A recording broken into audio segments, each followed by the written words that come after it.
So first, thank you, Vladan, for this lovely introduction. Now I don't have anything left to say, but I can translate to English and do the same what he did. But I also want to say that we really wanted to open up. We're going to open up a few different topics, which is not the most. It's not the best scenario for a discussion, because then you can really go disperse and you don't really know where the conversation is going. But we really wanted to map some important terms, because it's a topic that is not dealt with very often. In that sense, the discussion is completely open, in the sense that in any moment you can interrupt, say something, add something, give your own impression, and we wanted to have it more as a conversation, even though we will discuss specific things with specific people. Also, if you are bored, which is impossible, but if you get bored by any chance, we have a small encryption game for everyone, which unlocks a part of the context, because the context of this book and the research that Berliner Gazette did is really wide and a very nice research, but which gives an impression of how you can see the topic of the Snowden files through media and through journalism. And this is very interesting. This is why we also wanted to open up this discussion from various topics and various fields, because every field has its own language. You know, like, since we're speaking in English and have a more common language, we want to make also a common language while we're speaking. So translating from different fields where we can find common ground. And in that sense, we also wanted to offer a part of the research that Berliner Gazette did, and it's encrypted in a way that you can use a very old analog technique to decrypt the message. It's called the Caesar's cipher, and it's a very common used encryption, used in many other more complex encryption systems. So basically, if you're interested, you can read more about Caesar's cipher and where it goes further and further in history. So you can take a paper and you can fill in and share a few of these pens, because I guess it's not something that you would like to take home with you, but you can just spread around, and until the end of the discussion, maybe we will open up some new readings from the Berliner Gazette. And I will just well, maybe we can introduce people gradually. Yes. It's more fun than having this grand, you know, scheme, because they're all fantastic. So it's not nice to do this like all together system. Misha, you can start with the first speaker. Yeah, with our dear guest Mihajla, Prinzinger, who came like for this occasion from Berlin. And he works with Berliner Gazette, who organized who run this project, Signals project, together with exhibition, and together with the book you can have a look later on. Meanwhile, and then we would like to we can start lightly with the idea of just with a little bit of background, what happened like after the Stalin revelation, and what was the reaction with Berliner Gazette, with the organization you're working on. What was the reaction as I would say like civil society actors? So I mean, as Darija mentioned, like we have different topics, but we have different tracks as well, because we can talk about the whole project as from the technology perspective, but also from artist perspective, from media perspective, and let's say like we're interested to open this with the civil society. Actually, what's the interest of let's say like broad public with this revelation, and what it meant to, and what was your reaction? So just lightly, like you can start about like your involvement with Berliner Gazette and further on. So, over to you. So yeah, thanks Misha, and also thanks to Darija and to Sovan and Borka for organizing this whole exhibition and inviting us.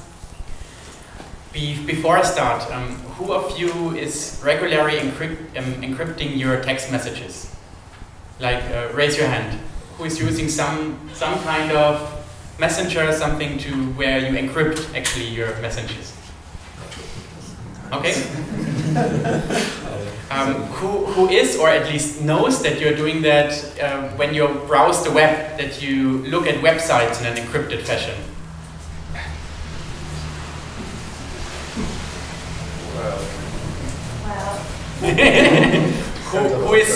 Who is using email encryption? Who is writing emails in an encrypted way? Sometimes. We're also. And who is doing encrypted phone calls even? Sometimes. Okay, yeah. Yeah, just as an opening. I will come back to that a little bit later. So yeah, about myself, my name is Mihajlo. I studied computer science and actually also Japanese studies back in the day. After that, I was working as a project lead for a big German telecom, which has now been acquired by Vodafone. So just imagine me working for Vodafone. I did it for 3 years, and then I was just fed up with working for a big corporation and with all the things they made me do. So and that was in 2013. So just when Snowden did his revelations. And in this year, I quit working for Vodafone, but also I sat together with a few friends and we had some idea what we actually can do about the Snowden revelations. I will talk a little bit more about that later. But this is also the time when I got involved with Berliner Gazette. They approached me because of the project we were working on and because it was heavily involved, or it had heavily to do with the Snowden revelations and the whole thing that came up. So they asked me if I participate in the newspaper, if I participate in helping them with what they are doing. And yeah, that's how I ended up at Berliner Gazette. So what is Berliner Gazette? Berliner Gazette is like an online newspaper, online magazine since 1999, which makes it like probably the oldest online-only magazine in Germany. And it's up and running until today. While it is not like a profit news magazine, online magazine, meaning it's wholly working on a voluntary basis. People like you, like I, like everybody here would participate in writing articles and contributing in some ways to the newspaper. Especially the way they work, they have yearly topics. For example, this year's topic is called More World, and it's about climate change and how we as a non-government, non-corporate people, just as normal people, can actually do something about climate change, or how we can make a difference in it. This is this year's topic. But back then, in 2013, and then even more the next following years, the Snowden files were a big topic for Berliner Gazette.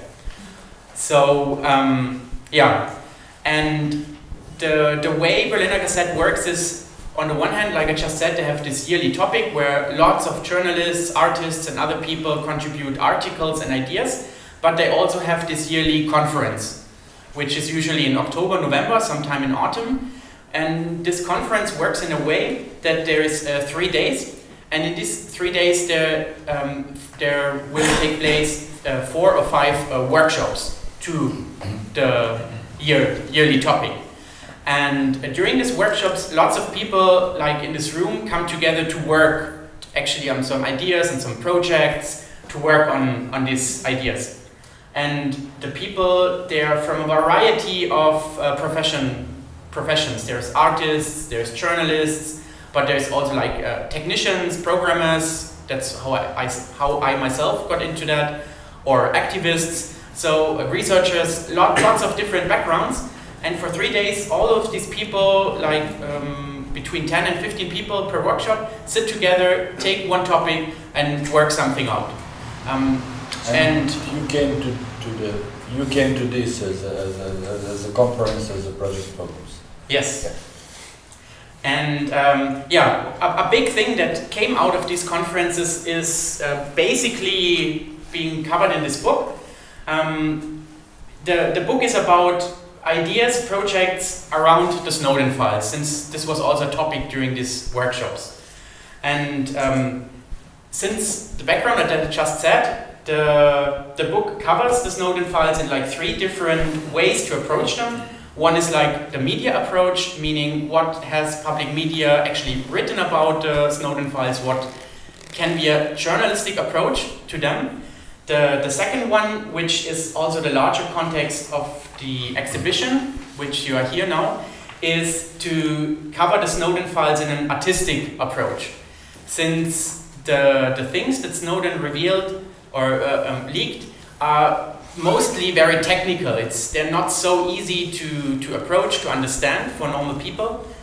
Especially also because the words being used that you can see on some spaces here, it's like a special vocabulary used from information agencies like the NSA or others. So it's not really easy to understand them. And ugly images. Yes, and ugly images. So the idea was how can an artistic approach kind of make them more accessible to everybody, to us. And that's what you can see here in the exhibition, and there will later be a guided tour. And there is also, aside of these 3, like media, art and archives, there is also appendix on commons, on knowledge commons. Yes. So, and in that sense, like we can talk further about like let's say a pair of private concerns, which we all like share in a way and react differently, as you said, like with encryption, without encryption. It's like intimate. It's like just different than the public, which is like say like a little bit out of focus. And what you try with this is like just to have this revelation as a common of a public interest. So in that sense, like not sure about like Berliner Gazette further on. But we would like to see like the possibility of the projects you were involved, yeah, sharing this idea of public interest, like yeah, saying that, yeah. So about Kinko project, yes, let's say about encryption, which you were like interested in past few years, and just maybe in a pair like with the Snowden. Yeah. So thanks, Misha. Mm-hmm. So, like I said in the beginning, my how I got involved in the whole Berliner Gazette and Snowden thing was 2013. I quit at Vodafone and sat together with a few friends, and that was just when the Snowden files were around everywhere, and we thought, what can we do about it? And that's also why I asked the question at the beginning. Back then, in 2013, there were already some kind of text encryption messengers, which not many people used. There was at least a possibility for encrypted phone calls, and at least website encryption got more and more popular. However, the only way back then and today to do email encryption is PGP, which is really difficult. Like very few hands went up when I asked who is using email encryption. And our idea of me and my friends was to develop a technical solution that allows everybody who can write emails to write encrypted emails. So encrypted emails basically means also, like you began with the CISA cipher, to make them, to write the emails in a way that nobody, not the NSA, not everybody, not anybody except the person you sent the email to can actually read it. And we did find a really good solution, especially for those of you who were yesterday here or who saw the Citizen 4 movie. Back then there was also this big lava bit situation where a company did something a little bit similar like us, offered an email encryption service that you would pay for, and they would encrypt your emails for you. The problem of that was that the government or the NSA approached them and asked them for the keys which can break encryption. So that didn't really work. So our approach was to basically the same approach, to provide an email server that does the encryption, but put them in a little box as big as this or as small as this, and so that you can put this little email box in your home and have your own server. This means there is no central place the NSA could attack to get the keys. They would have to attack your own home or that one single device to get it. Which was brilliant because it solved all of the problems out there. On the one hand, it made email encryption really, really easy, and on the second, it made it really, really secure. However, and this is also kind of how I will make the bridge to the more public and private and what it means for society, this project, while it was really, really cool, it did not work out. So in the end of 2014, beginning of 2015, we had to abandon this project. We called the project Kinku, like you mentioned, with a really cool cat as a logo. And why did we have to abandon the project? In order to actually produce like little email servers, they cost money. So even though we did not strive for profit, we had to ask for money to produce these servers, these little devices. And so we offered them to people, and nobody wanted to pay money for email encryption. You had the crowdfunding campaign, yes, right? Exactly. It's like, yeah. We did via a crowdfunding campaign. We did not use Kickstarter, but you might have heard of Kickstarter. We used Indiegogo, which is a more European version of that. Yeah, it did not work out because people did not want to pay money for that. But at the same time, you organize a crypto party, or you've been like part of that. But maybe we can share some afterwards, like in discussion, how that works. Aranđel as well, like came from one workshop with the crypto party, so that can be something we save like for discussion with the people. I mean, I'm sure like some will be interested. Yeah. So yeah, to finish up, we kind of had to learn that while lots of people were starting to think about their privacy and about security, just the normal people were not willing, or there was no basis to actually pay money to get yourself more secure. That's what we had to learn, and so I abandoned the project, and then since then I'm running my own company and we're doing security consultancy on a professional level. But for today's context, which to close, I find interesting is what came out of this. I mean, Snowden revealed what the NSA is doing in 2013. Today, it's 2019. And there's a lot of things that did not happen. For example, back then, like my own, there were lots and lots of really cool initiatives to counter that, to provide more secure communication, to provide more decentralized networks, lots of things to work against the NSA that did not work out. Also, we did not see that that our governments in Europe or anywhere else in the world really fought against this mass surveillance. Even in large parts they take part in it. So there was no big change in society, there was no big change in government in this regard. So it was, for me at least, disappointing, and I really hoped for the world to change in these regards after Snowden. But also for to not be entirely pessimistic, some things did change. Like to name a few symbolic changes that speak further than the little change. Again, in the beginning I asked you who is using encrypted text messages. Now I ask again, who is using WhatsApp? Sometimes. That's way more hands, like I think 2 or 3 times as many hands as when I asked the question in the beginning. However, what you might not know is that since a few years, WhatsApp actually has introduced end-to-end encryption. So you are using encrypted text messaging. This is just one symbolic change, that the public perception of privacy and the importance of private communication has, after the Snowden files revelation, has been so big that even a huge company like WhatsApp had or decided to introduce encryption. This is an important thing. Then, even though our governments in Europe and elsewhere did not stop mass surveillance, there has been change as well.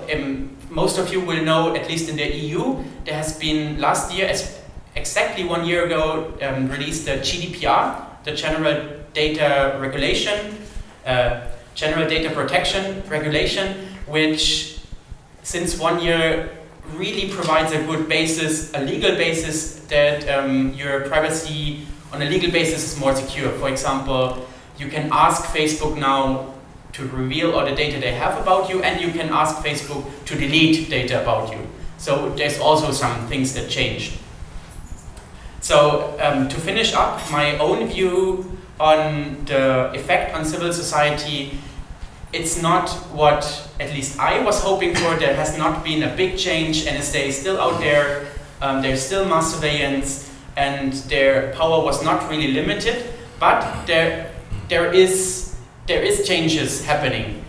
There is a lot of tools. WhatsApp was just one example where encryption and privacy is now very important, which we use every day. And there is also slowly being changes made on a legal level that protect us.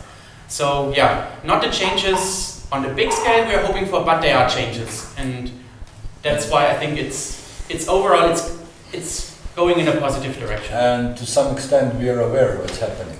Yes, yes. So, I mean, yeah, the whole changes have been possible, or because what the biggest thing that changed is awareness. We know what's happening, most people know what's happening, the governments, companies know what's happening, and it's not that they don't care.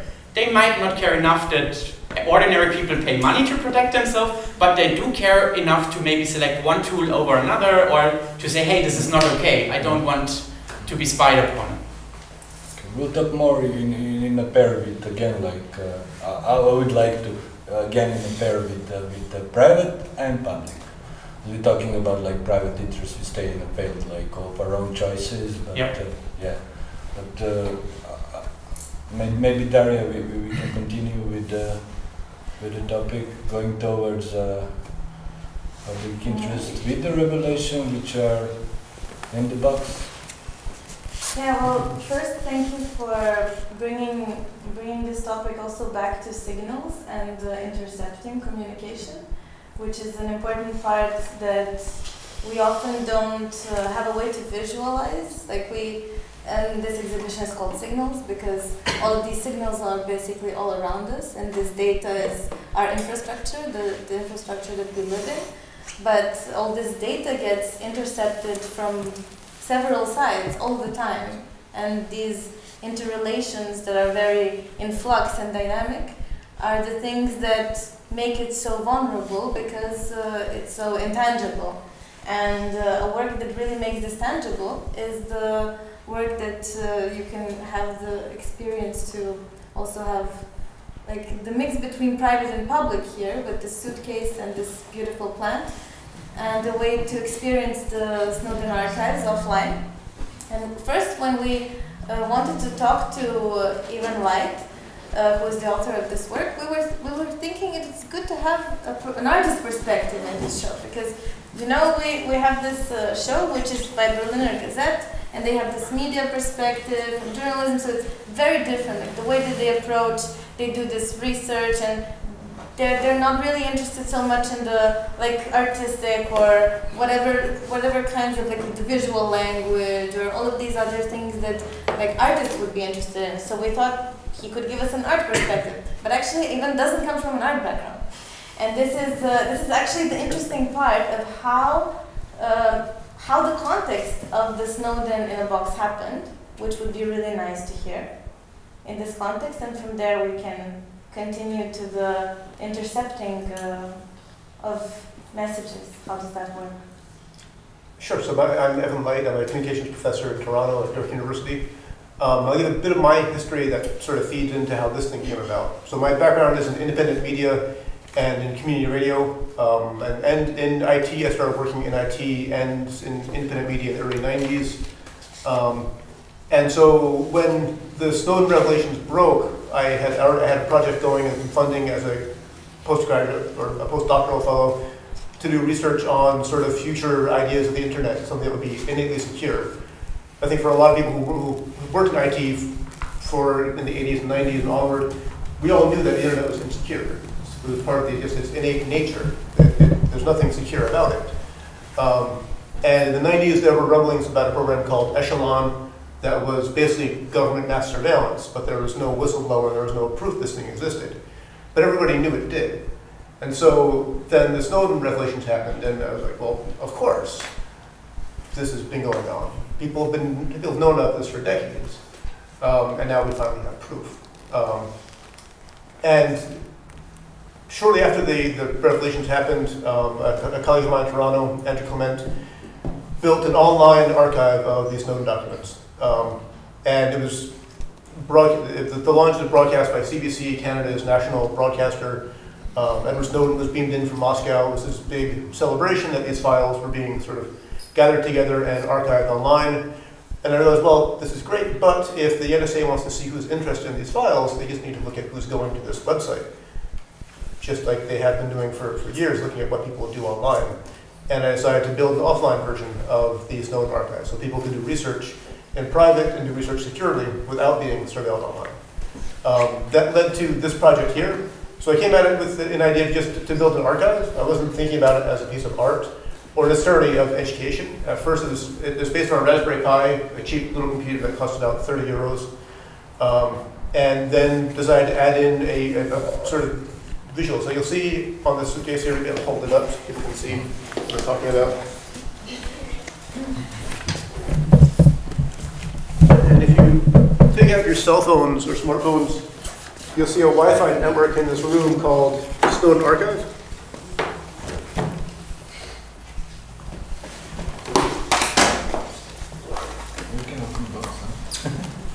Yeah, sure. So this is the Snowden Archive here. Two little computers. One that when you connect to the Snowden Archive Wi-Fi and go to, for instance, the website nsa.gov, you get to a web server that is just inside this suitcase. The other little Raspberry Pi is what's called a Wi-Fi sniffer, and it's actually surveilling you. It's intercepting the communications between your phone and this web server and playing the conversations back to you. Conversations that happen between your phone and the web server. Just like when you communicate online with the internet, your device, your laptop or your phone is having a conversation with some other device out there.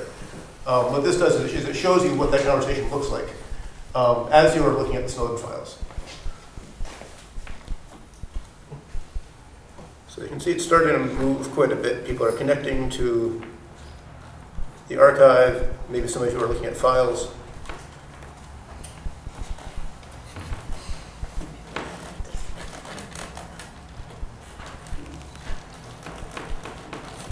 There we go.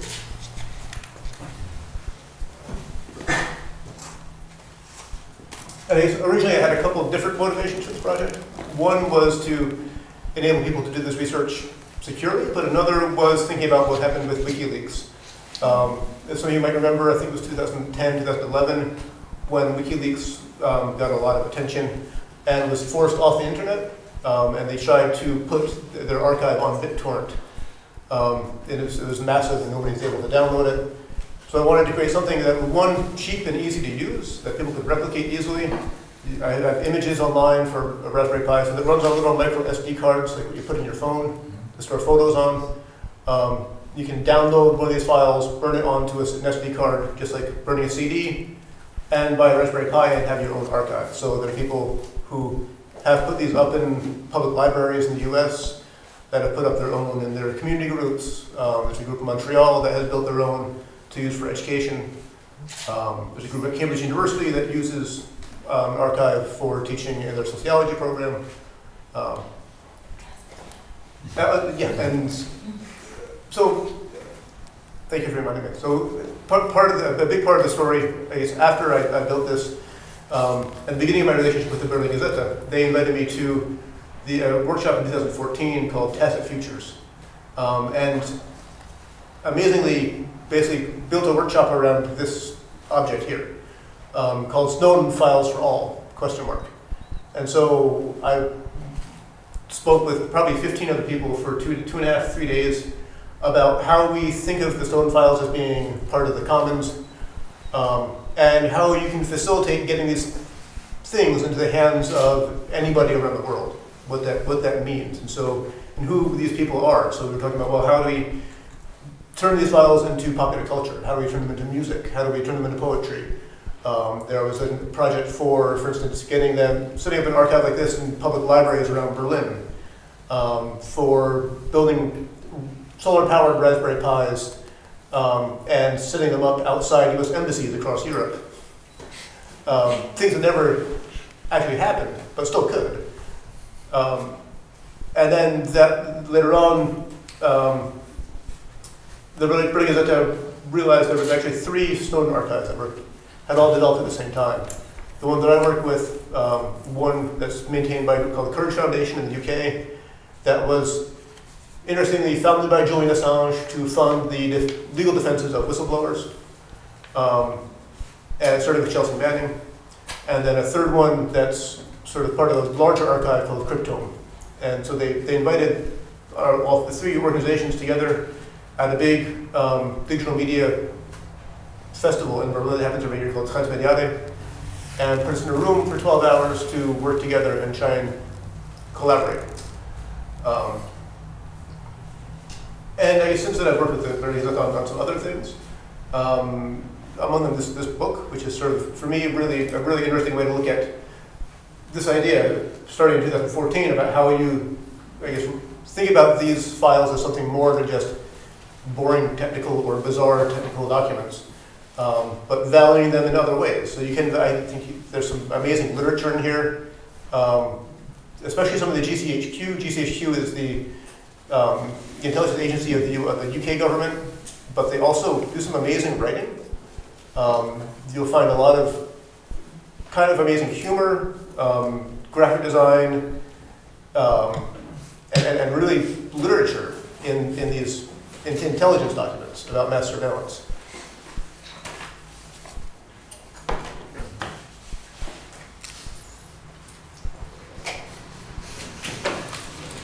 And then there, in addition, it's also a sort of practical research tool. Next month, I'm going to be building one of these for a university library in Toronto. At Ryerson University, it's going to be set up permanently as part of their collection for people to use. It's wound up having a number of different uses. So for this, in here, it sort of creates a legal gray area for institutions to work in. There was at first a lot of reticence in housing these Snowden archives in libraries, because then you take on the legal sort of obligations. And this particular library, in the beginning, they were interested in hosting the online archive, but lawyers said, well, you might get sued by the US government because these are technically stolen documents. But now that they can have something like this, they're like, okay, we can do that. If we get sued, we can just take it away. And also, not all of us will manage to see your lecture, but you also researched Serbia and the NSA program. Yeah, anybody here can do that now, if you can. There's no archive. Yeah. But yeah, tomorrow I'll be talking about. Yeah, with students from the Academy of Arts. So some of us here are privileged. But also another part of this work has been documenting my own travels with this archive. I think this is, I haven't looked, but it's probably my, I don't know, my 9th or 10th trip to Europe with it. And I traveled to the US with it, and sort of documenting what happens to me when I travel with this suitcase, which is a little suspicious. No. I recognize a number of you from last night's screening of Citizen 4, and you might remember a scene where David Miranda, Glenn Greenwald's husband, is flying back to Brazil from Europe, and he's detained in Heathrow Airport for something like 10 hours. He was transporting a bunch of documents on USB keys from Berlin back to Brazil, and was detained. So part of it is seeing what happens to me as a white male North American professor, what happens to me traveling with more or less the same thing, but in a more dangerous format, where I turn this on airports and broadcast it in airports, and nobody really seems to care. Just in short, to explain, one step backward, when we were talking about the archive in the box, these files actually have been, it's a collection of the files which have been published. So yes. It's not all the files which are so in a way, as they've been published, they've already been in a public, they're all part of public domain. So you're basically we spoke about it a little bit, you're in a gray zone of what you have here, as it is digital commons, as it is yeah, art is it's an important thing to explain, because these are all PDFs that have been found in the public domain. They've been published by the media as part of media stories on the Snowden files.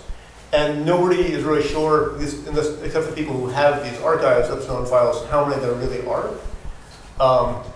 The people that have the files haven't been willing to talk with us about collaborating on them. And actually, about 6 weeks ago, The Intercept, which is an online media organization in part founded by Glenn Greenwald, the main journalist who broke the Snowden files, shut down their recording of the Snowden files and shut down research on this archive of files. So it's unknown what's going to actually happen with the future of these things, other than the ones that have been maintained in archives like this. And another level is interpretation, which is like, as you have like a raw material, it's just different when you have it like in the context. In the context which are like, which was a media work, or like maybe communities, online communities can reflect that, or they didn't reflect. So I would like to just ask Aranđel, as he is involved in an online community here in hackerspace in Belgrade, and then just after this, after the revelation, I mean, just like first reaction, or not first reaction, but just like meanwhile, what happened? What's the idea of communities itself? Because we spoke about like private reactions, but now like as the people are together with certain interests, activist interests, politics interests, so what would be like their response to these facts and events like happening since then and meanwhile and Okay, yeah, it's a good question.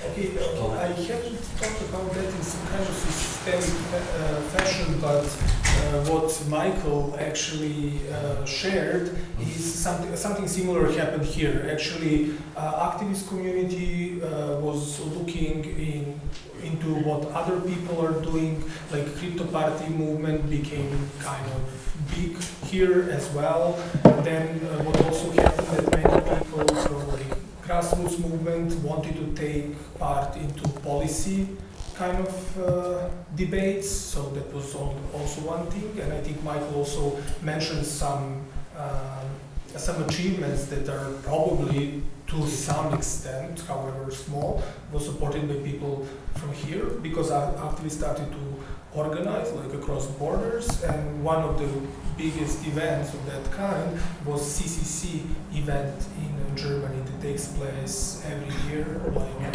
annual basis. So yeah, so in a nutshell that would be it. But as you also suggested with your question, people were dealing with encryption as a way to protect themselves from this system. But as we heard from previous discussions, it's the potential of these big platforms to wiretap whatever we do online is so tremendous that it seems that we need some systemic solution that cannot be done only by like spreading the consciousness about importance of encryption. I didn't say that encryption is not important. It's extremely important, but on the other hand, we also need to have a good assessment of the situation and see what some alternatives to the situation might be.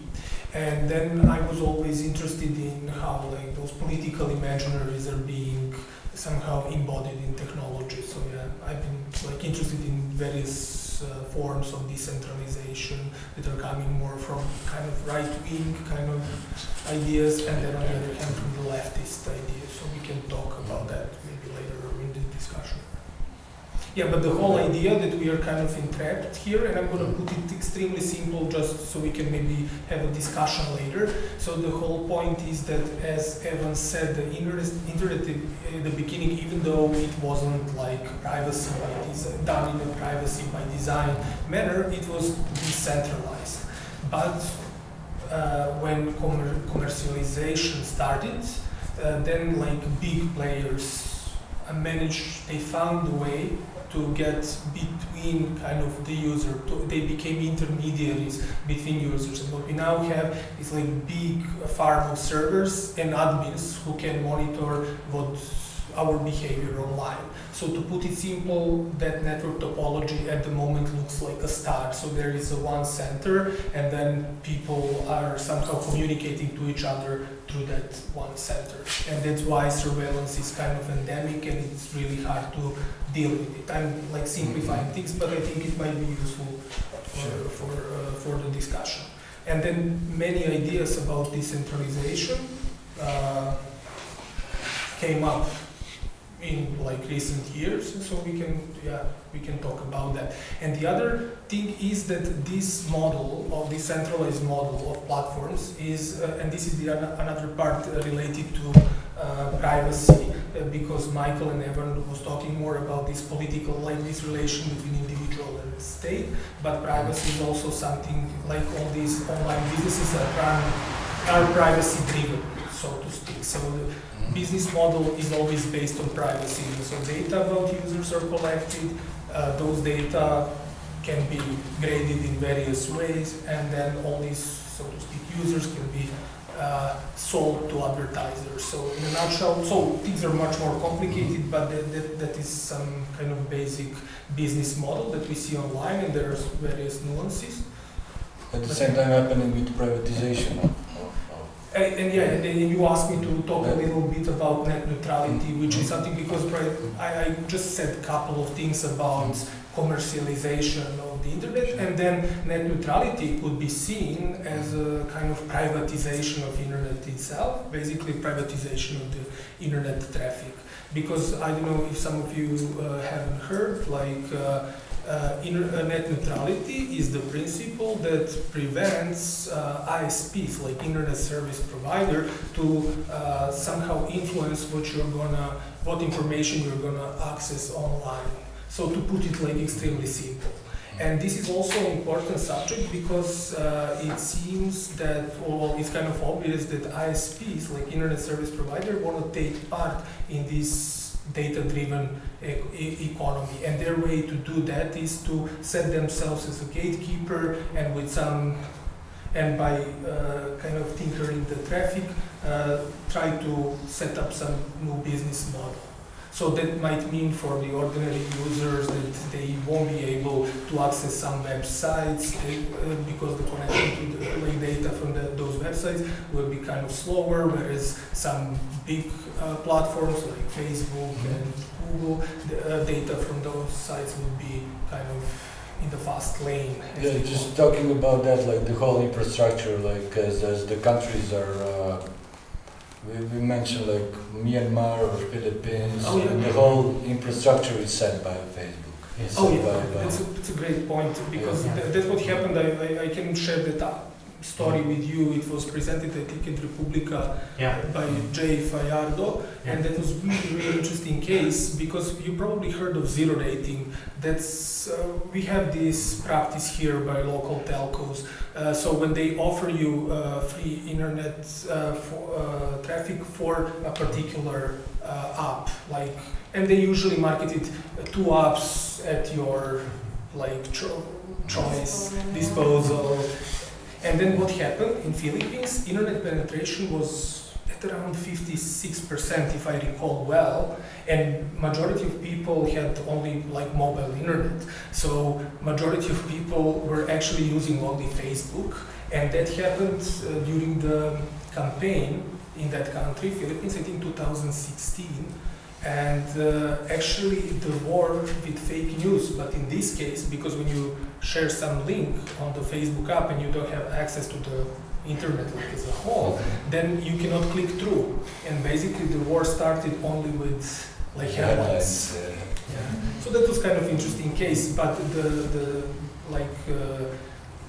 concerning thing is that when you have like 60 million people on Facebook and they don't have access to the like rest of the internet, then it's really kind of chilling how information about people can get consolidated in that country. So we don't know. Yeah, even if you do access to the internet, then we encounter actually another problem with where you have been targeted by these data collection, but reverse, like targeted through algorithms, which can be like another question for maybe Darija, if you can continue with the algorithmic elements. In that sense, Engineer.org is a kind of a poetic name from Facebook, where they also try to implement zero rating in India, and to a certain extent they succeeded.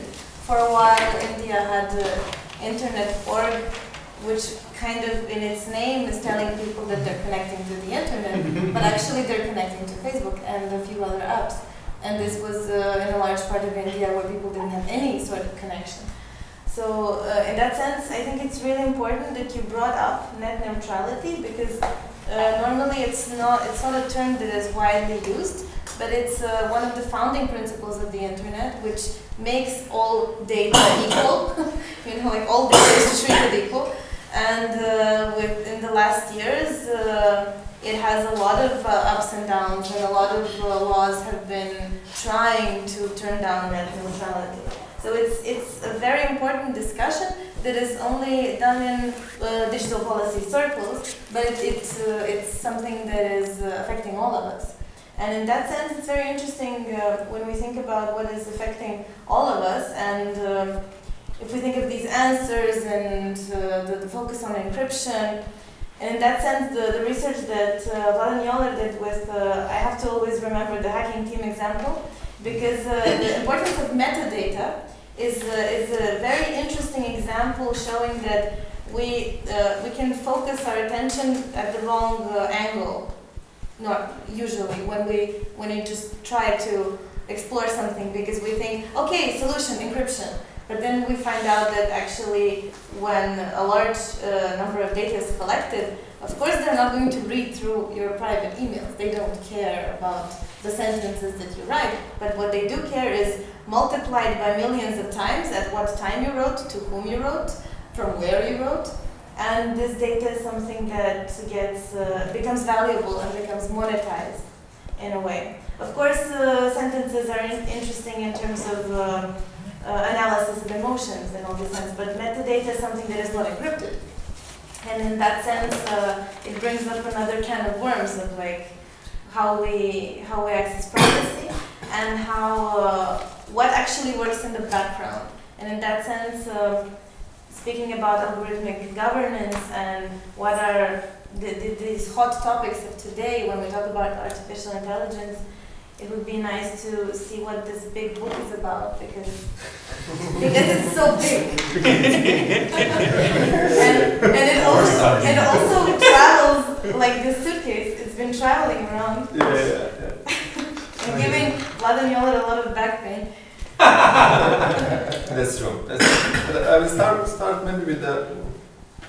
So in the beginning of this discussion, there was one sentence I don't remember who said, like, luckily we know. And like in the last 5 years, I'm trying basically to dig up to see what's going on behind the screen.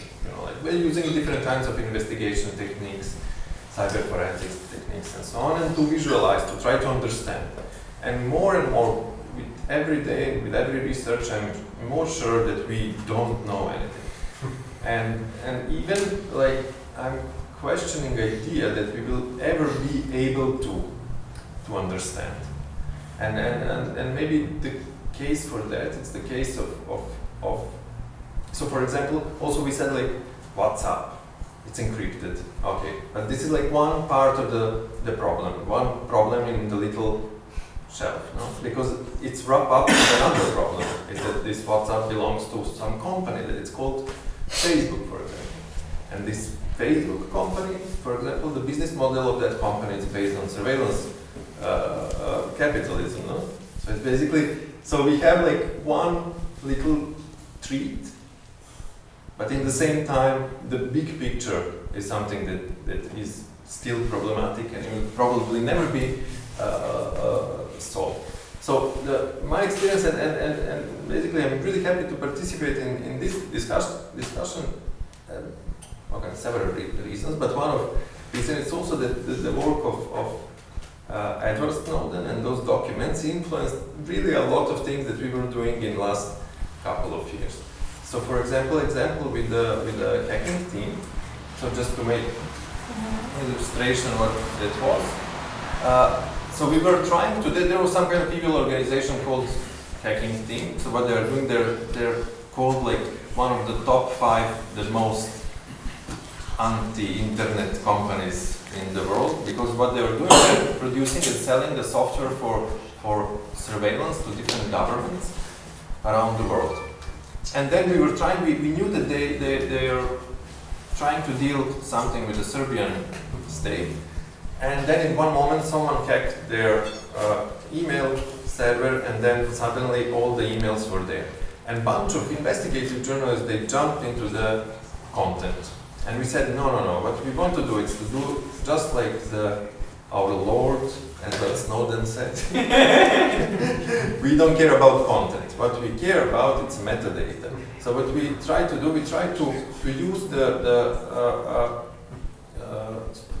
what we learned from the Snowden paper, and to create some kind of do-it-yourself NSA methodology in order to do the same thing for the hacking team.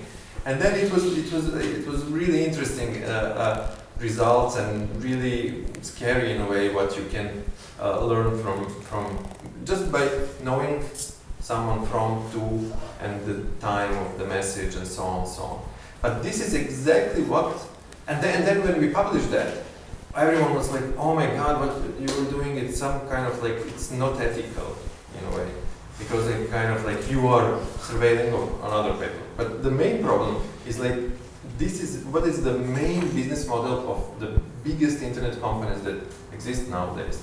So Google, this is the main business model. Transform into ads. You know? So and then we were going deeper and deeper into it. Some of those, like what we were trying to do on the way is to try to draw those kind of maps. You know, like how those fields looks like, how this, I don't know, there's tens and hundreds of different kind of big maps in order to create some kind of atlas of those kind of invisible spaces. You know? And but the problem is like, so for example with Facebook, you know, there is like tens and hundreds of different data points. For example, in hacking team case, just from few different data points, from, to, and whatever, we were able to understand when this guy is sick, how he is depressed, who is his wife, when he's traveling, what we knew everything about him, just by reading those rhythms of communication. But Facebook, in the same time, have hundreds and hundreds of different data dimensions. You know, and if we think about surveillance as some kind of like a 3D print or like something, you know, resolution that Facebook have, it's a hyper resolution, because it have like a lot of different dimensions from where they're seeing us. But it's not just Facebook, it's Google and all of them. And in that sense, maybe even the government surveillance looks like kind of naive in order to what those guys are doing. And so, and on the other side, we try to do the same thing, like what Snowden revealed for NSA. We try to do the same thing with the local actors, you know, like for example, like this kind of local agencies like BIA and others. And so, but we had the luck here, and we maybe are not aware so much because like it's maybe too early. But we had the luck in last, I don't know how many years, to have Rodoljub Šabić on the position of the commissioner, because this guy was really amazing, because he was our only chance to get into this kind of relations between government agencies and telecom companies, because like probably the next one will not do that. And Šabić, not Šabić as a person, but his team, they gave us, because we were like pushing them to give us like some documents, so they gave us some 2,000 pages of like transcripts from some meetings between telecom companies and government agencies. And it's basically the same thing as the NSA is doing. I think it's maybe not so sophisticated. I'm not so sure they're collecting in the same way, like a bulk. So, for example, in case of it was like in 2014 that like I think like only Telenor had like around 400,000 requests for this kind of retained data. Only Telenor. So that multiply by 4 and we will get like it's really huge amount of like access to our metadata. So, and we also try to map all of those relations and how all of this function. But yeah, but when I'm really worried, it's maybe more I'm going deeper into those kind of like layers of complexities. You see that there are also like a lot of different layers of untransparencies. This is probably the main problem because like we are not able to access to any of those information. And what we had in like Snowden case, it's something that dates, I don't know, how old was that, 2000? The most recent 2013. 13. That's pretty old.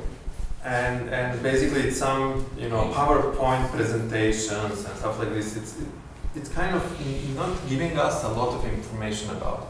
The same with Facebook. More we are going deeper into those systems, you see that the system of surveillance is so complex and so basically outsourced also to some kind of mathematical and algorithmic functions, and now more and more AI and stuff like this that even are by default not transferable.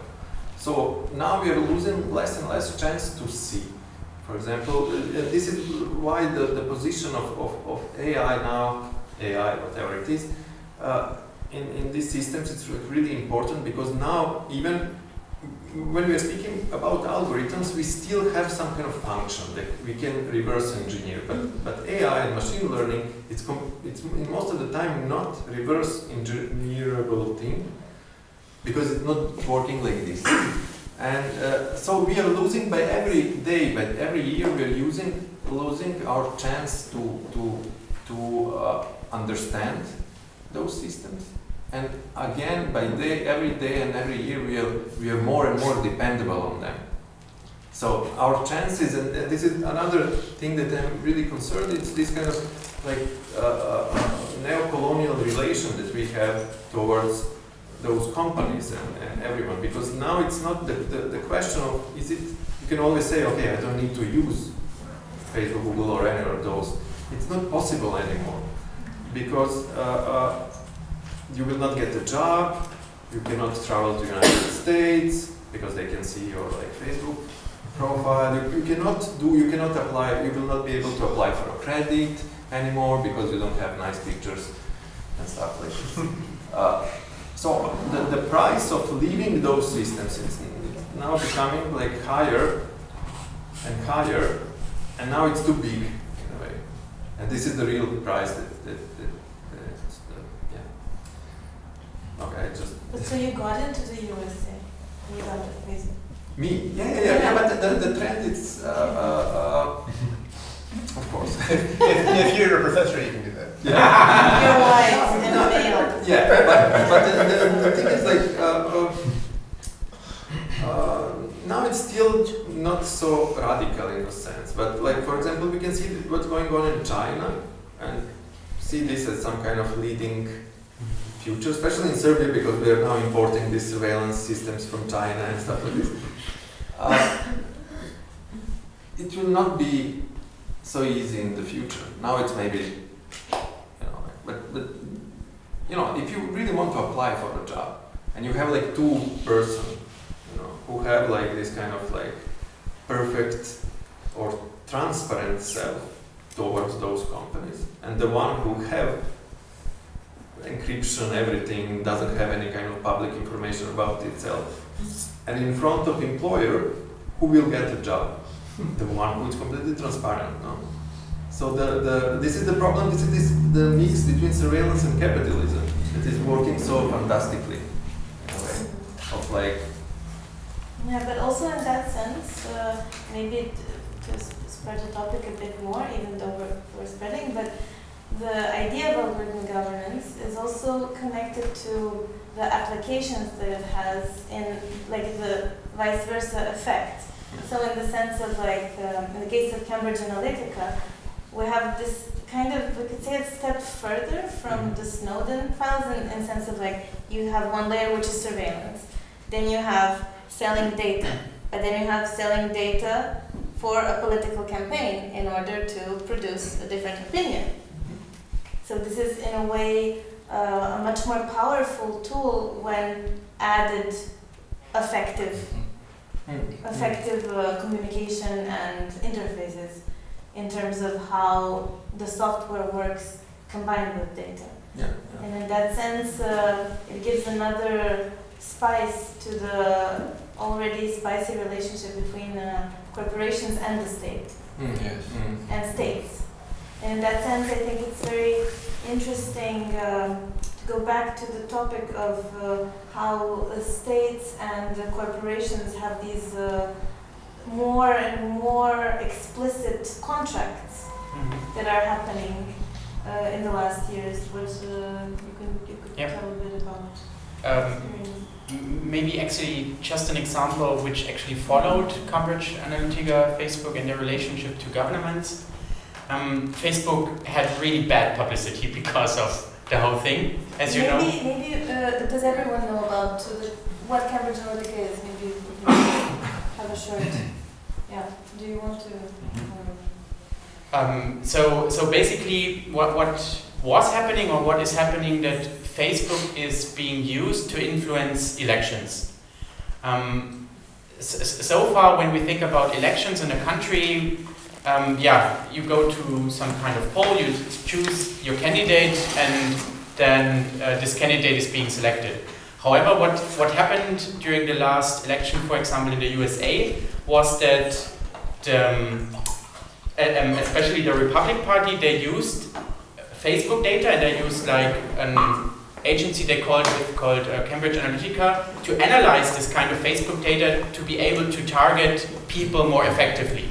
For example, if one person is interested in this kind of political topic, they would get this kind of ads on Facebook, so they are more likely to select candidate A. But the person living actually next door, that's how far that analysis went, will get a different set of ads on Facebook, so they would also select the same candidate. So instead of having like this one policy and people could select this or that, they used Facebook in a way that to influence the election to a really large extent. And after the election, this kind of went public. So, and this was an outcry because now actually Facebook was heavily used to influence an election towards one party that wanted the result.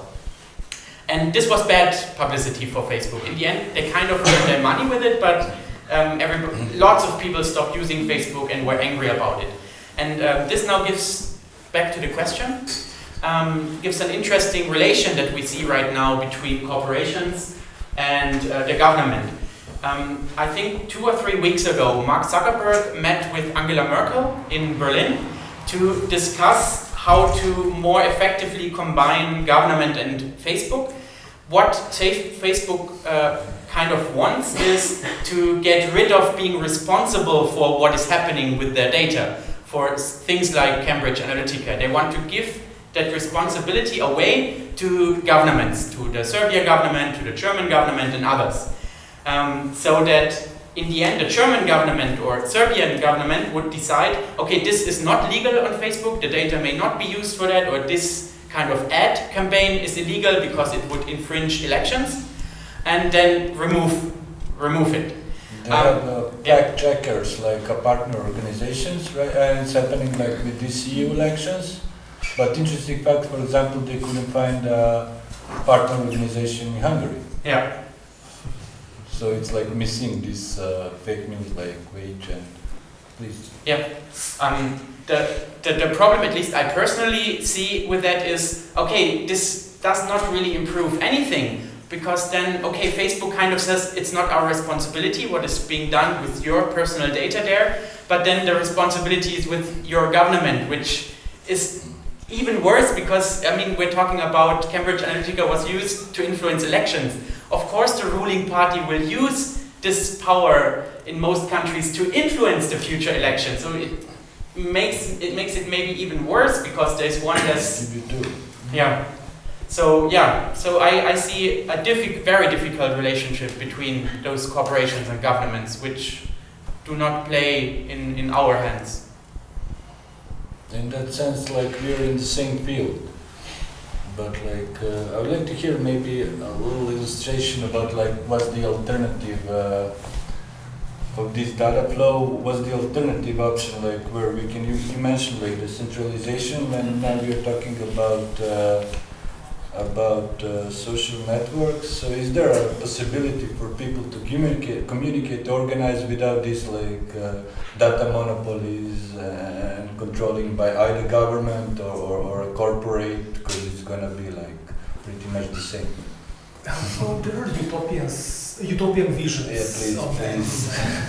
And there are some explanations why don't we see those visions like realized at this point. And I think we already contributed to the answer to that question in the sense that if we are in data-driven economy, any kind of social network we can design that is not going to be able to capture profit in the way these platforms can actually won't work in this system. So when we talk about alternative networks, we also need to ask ourselves, so this kind of a standard question, so what kind of society we want to live in, and then internet is going to take a shape of that ideal society we want to like bring about. So in a nutshell, that would be it, but ideally, well, I can just maybe mention some approaches. One is definitely peer-to-peer communism approach to the thing. So yeah, I already spoke a bit with Michael about it, and Michael, feel free to jump in at any point. But the whole idea is to avoid this current architecture where we have clients and servers. So what we want to have is that like program is run on the computers of all users that are part of the network. So there is no one center that like runs program, and then we as clients, like with our like a browser, approach that content online. I'm really simplifying this, but this is how it basically works. So the idea is if we can have like these peer-to-peer connections, and then we can negotiate with each other how we are going to connect and what kind of rules we are going to implement. So this is like one answer. This is like more utopia. The other thing is when you come up with some algorithm that needs to do a particular thing, you want to have like the whole kind of community involved. One of the example would be kind of an alternative ecosystem of producers, Faircorp, and I know that you are aware of that. So they have their own community currency. So it's like cryptocurrency, but they are using it as a community currency. It's not something that they prefer to speculate with. They have like assembly, and the consensus protocol they're using is called proof of cooperation, as opposed to other kind of utopian vision that are more like market triumphalist, like Bitcoin or similar like networks based on blockchain that are more oriented towards like what they want to see is that transaction, as long as transaction between people are done in a way that that community agreed upon, no matter what the outcome is, the outcome will be acceptable for the community. So this is like the basic thing. This is kind of market, kind of utopia idea. So you have people, they have their preferences, they participate in some exchanges, and whatever the outcome is kind of fair. Whereas in other communities, you set up the list of values you believe in, and then you design technology in order to support those values. So in Faircorp, that would be values of commons. So in a nutshell, but yeah, I can expand on that. So and those projects are ongoing. They're not as big, so they can kind of threaten the. As mentioning like this corporate image, it's like run with the profit, and then but at the same time like building alternative like economy is quite important. as you mentioned, like these startups, which are failed, and you mentioned crowdfunding campaign. So it comes like to the people, to the people organizing community, alternative if you want, and then like with the resources of the people with working hours, which is if it's driven with the profit like line of corporate like ideology and effectiveness, has a better chance to go through rather. I mean, it's easier, but then at the same time we are thinking about possibilities of building one utopia, at least like as a concept. And the problem is that it's not just about like how this system will look like conceptually or philosophically. It also need to be efficient in a way of like energy efficiency, CO2 consumption, because now we are in the same time we have a problem of like, you know, our communication being like completely controlled and surveilled and whatever, but we also have this kind of threatening point of like Earth is going to collapse really soon. So we need to find this. That was like, for example, the problem with the cryptocurrency. You know, like maybe it's on conceptual level good, but you know, like burning, you know, coal all over China in order to produce some kind of fictional point, whatever it is. You know, like so. It's the problem is like really complex, not just on the level of the infrastructure, but also on the level of production and a level of like, and this is what we try to kind of deal in this latest research on anatomy of AI, trying to understand, like for example, all of those like different layers that are building up in order to run this kind of system. So starting from the mines in Congo to, you know, Amazon warehouses around the world. And then you see that the problem is not just about like how those, so this is the first world problem, like how the network will communicate, because like down under you have like, you know, people digging in the coal, in the mine pits and dying from like kind of terminal diseases because of like a lot of things that we are digging up, it's kind of radioactive or whatever. So this is like, we need to solve the problem not just on horizontal level of data flow and this kind of, but also on the vertical level of like, basically we need to deal the problem of like capitalism in order to solve. Also hardware and infrastructure as well. Yeah. But I think at the same time, the technical solutions aren't going to be possible unless you have political solutions first. Sure. I think you alluded to maybe with your sort of pessimism about knowing things. That I think for me, what I learned most at the Stone File is that we don't have any clue what we don't know. And so unless we don't really know that encryption works, because we have no idea what government capacity is at all. And so unless you have actually like radical transparency on the part of the state, including the intelligence agencies, then you have no real understanding of what you need to do to ensure privacy. Back on the topic. Especially if they don't ensure privacy on their own account. Well, there's no way to ensure that they're ensuring privacy unless you have that sort of transparency. It's sort of all or nothing. Yeah.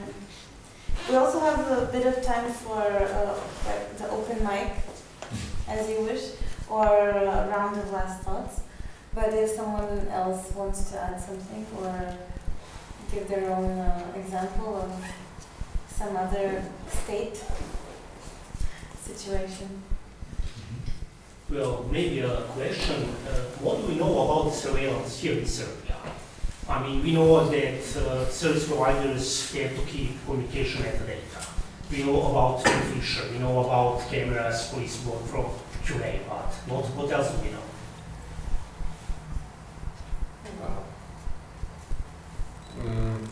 I can mention what we can find out here. So, from what I learned from the Stone Files, one is the NSA and GCHQ had a program where they hacked a large manufacturer of SIM cards in Belgium, and were able to get encryption keys that when all your phones have an encryption, and you need a unique encryption key that ensures that you haven't a secure connection to a cell phone tower and your cell phone provider.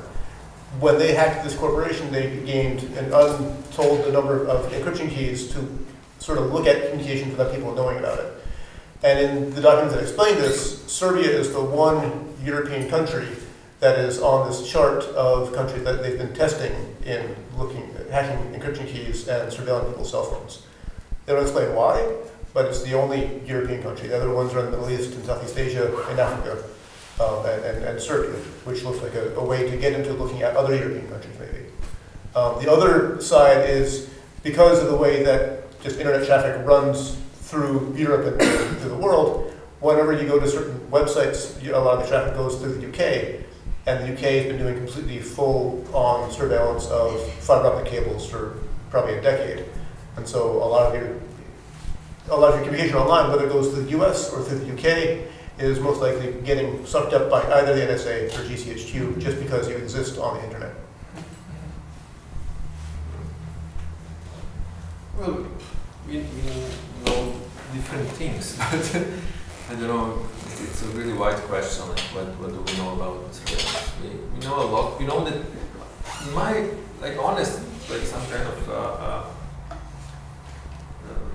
what I think is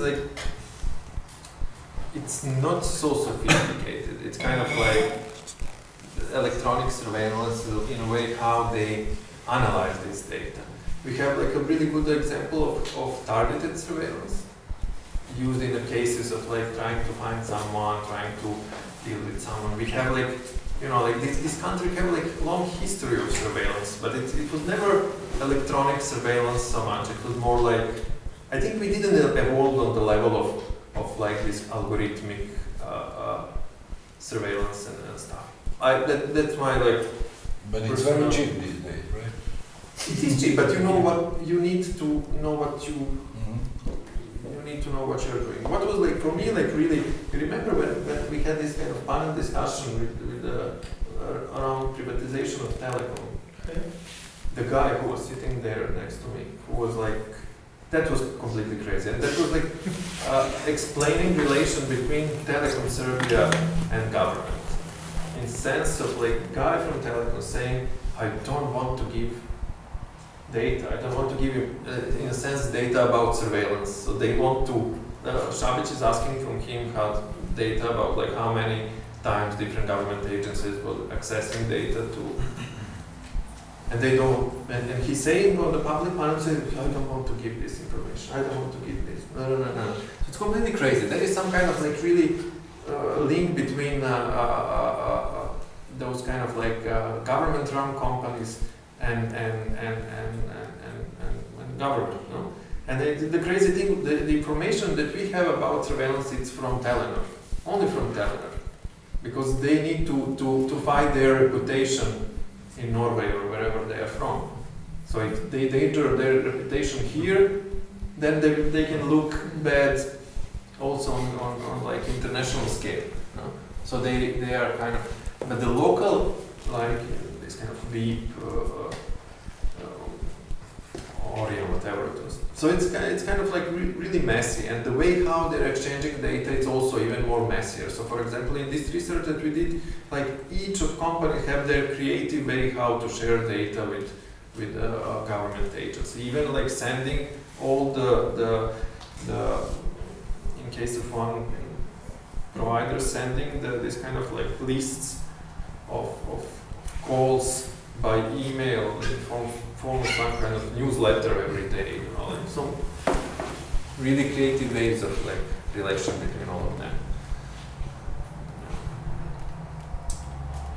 One thing that was also revealed in the Snowden files, which applies to Serbian citizens as well as to any other citizens in the world, is as long as you use some services from originating in the USA, like Gmail or anything else by Google, then what the NSA does is whenever you write or receive an email from Gmail, so even if you don't use Google or Google Gmail, but you write to somebody who does it, there's also a file about you.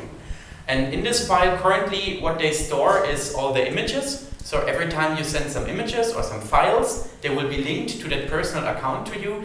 They especially, we know from the Snowden files, they especially look for passwords and accounts, because sometimes you will be sent an email with an, yeah, this is your password for your account, and if you don't change that, NSA has this account.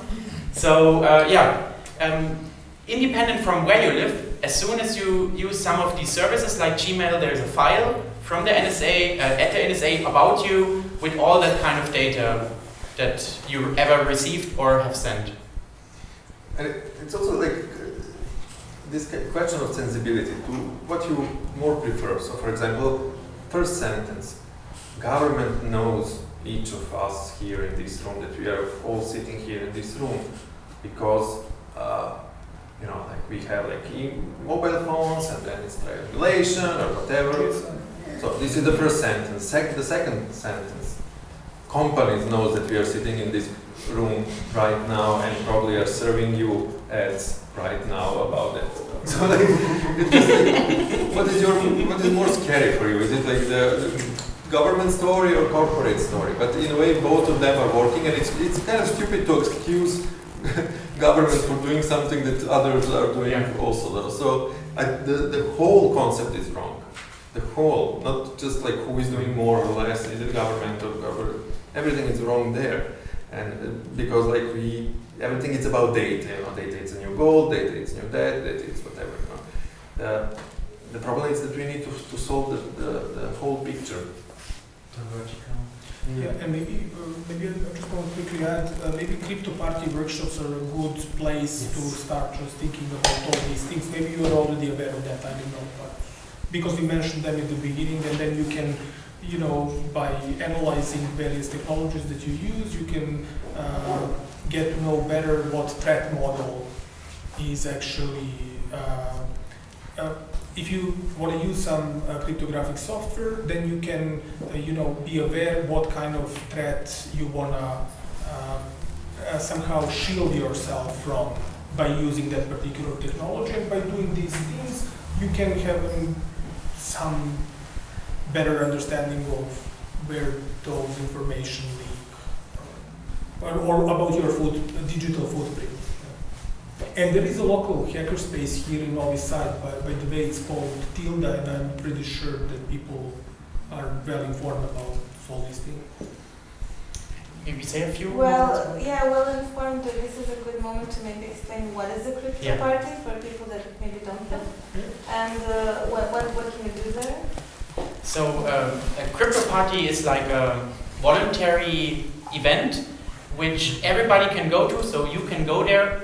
You don't have to pay a thing. It's actually organized a little bit like a party. There's usually pizza or something, and the whole reason is for you to get information how you can protect yourself with tools. Like if you remember from how I started with who is using encrypted text messaging and everything.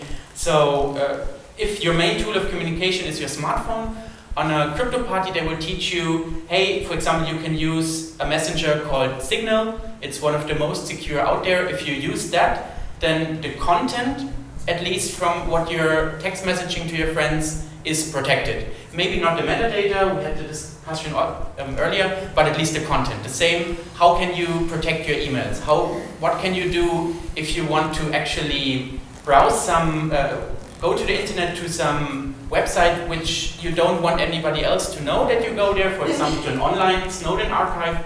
There's something called Tor, which at a crypto party they teach you how to use that. And yeah, so basically a crypto party, independent of your technological experience, so even if you don't really know anything about computers, they pick you up where you are currently and help you a little bit, give you an overview what you can use, and they actually help you to install it on your phone, on your laptop, on whatever device you bring. So yeah. I know that there is this big crypto party website which I think is cryptoparty.org, IO, and then you can go to Serbia, and then there will be Belgrade and Novi Sad, and you can usually see when the next crypto party is happening. So just go there, bring your devices, and yeah, you can learn and install some tools to protect you. So unless someone else has an intervention or interception, maybe we can have a last round of like takeaway ideas. I mean, you know, you come to a certain place, hear a lot of different new words and like crypto party and all these like different technical terms and everything. So yeah, if you have something that you would like to share, like a last takeaway thought. Some data. If you could share some data. Well, I guess on the note of data, another way to think about this in really concrete terms is think about when you cross borders, when you go to the rest of Europe, into the EU, and your passport gets scanned, your retinas get scanned, and think about what kind of data you're turned into when you cross an international border, and where it goes, what kind of cables it crosses over, what legal jurisdictions it goes into. Does that data that belongs to you, that's your body, actually get sucked up by the NSA and GCHQ and become part of this whole surveillance apparatus or not? And what right do people have to take that from you, and what power do you have to do something about it?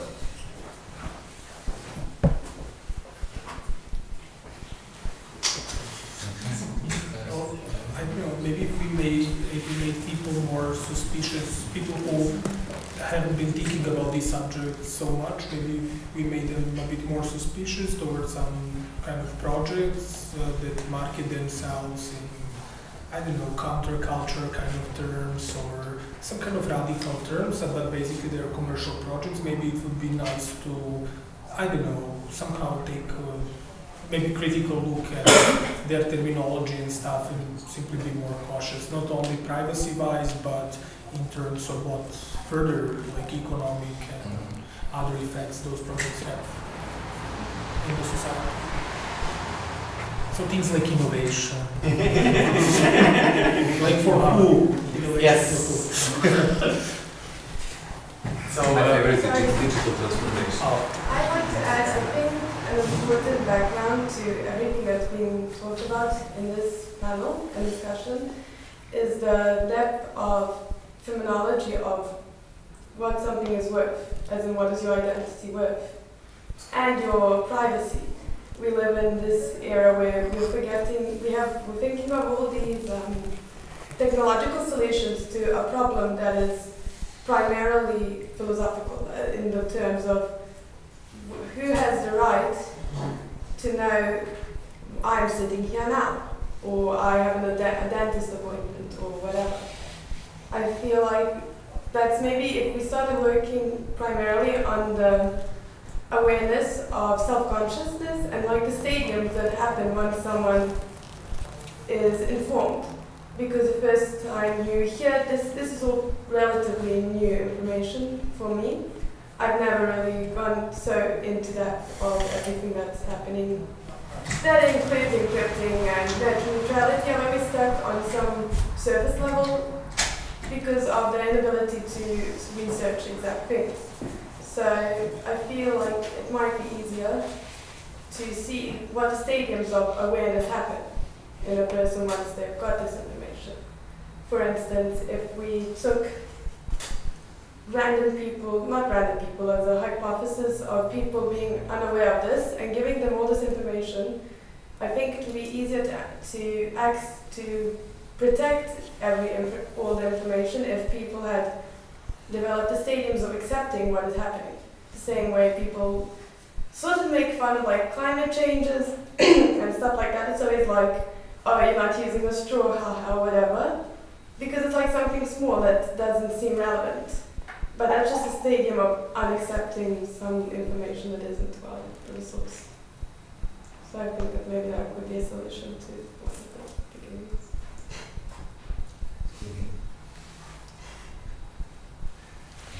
Maybe I'm wrong, I don't know. No, absolutely not wrong. It's just another 3 hours of starting a new conversation, which is something that we're all passionate about. But the thing is that what we wanted to dig in the tech here at this moment, you know. And what you're saying is, of course, behind all of this, and it's something that is. It's also like you could also discuss it. I mean, usually people say we live in a post-privacy era. You know, like, what does that mean? I mean, who defined it as close privacy, and who defined privacy in the first place. So like, how do you define private and public space since the 18th century and all these things? But we should then consider to make another round of talks on this topic. And in that sense, I would also like to say my personal takeaway, in the sense that while we were talking, I keep, like, this James Bridle keeps coming back to me with the New Dark Age, and this idea of what he writes in his book about the inability to know today, because we live in such a complex society where everything brings up other concepts and other elements together with technology, together with capitalism, which is widespread all around the world. You can never have the whole picture, but that doesn't mean, like the New Dark Age, it doesn't mean that we should live in a pessimistic way of looking at it. It just means that we should really think about systemic ways of getting to understand problems and dig up problems. And in that sense, it's interesting now when we think of, the journalist Assange being arrested, and also Snowden, and last night we were looking at this film, and you think about these people, like, you can have different opinions, but it's important that we have people who come out and do these actions. And it's very important that this is something that this kind of awareness is spread out.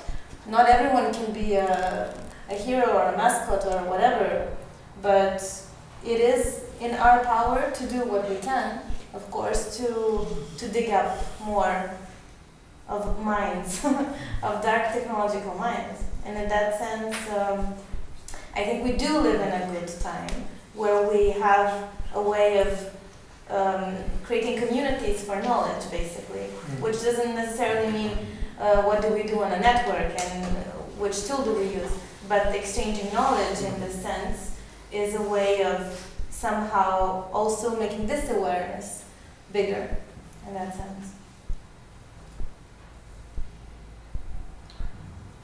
Thank you. Okay, so thank you everyone for coming. If you would like to have a continuation of this discussion throughout the exhibition, we're going to do a small round through the show to make like a guided tour. If not, we can also just sit around for a bit and have a more informal discussion. You can touch the artwork. It's allowed to touch the artwork. Thank you everyone for coming. Thank you. Thank you.